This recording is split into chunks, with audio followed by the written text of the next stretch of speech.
કોઈ દાડો રાફડામાં હાથ ના નાખો અને સીધો જતેલો હાથ હોય ને એમાં કદી ના આડું નકર ડંખ મારે. બીજું વાઘ સીધો જતો હોય એને જવા દેવાનું ને સંછેડશે તો તળાપ મારશે. અત્યારના માણસો કેવા છે કે પેલો હાપ જતો હોય એને જઈને પથ્થરો મારશે, વાઘ જતો હોય એને જઈને સંછેડશે કે તો લાકડીઓ પાછળ ખખડાવશે.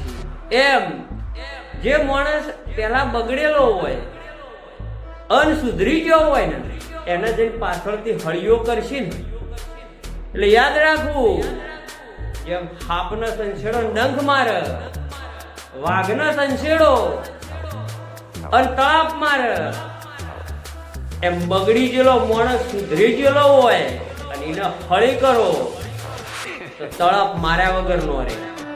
એટલે એ યાદ રાખવાનું કે સુધરી ગયો હોય એટલે ચલાવવાનું ખાલી મૂકી દીધું છે, ભૂલી નહીં ગયો, એને હજી ચલાવતા આવડે.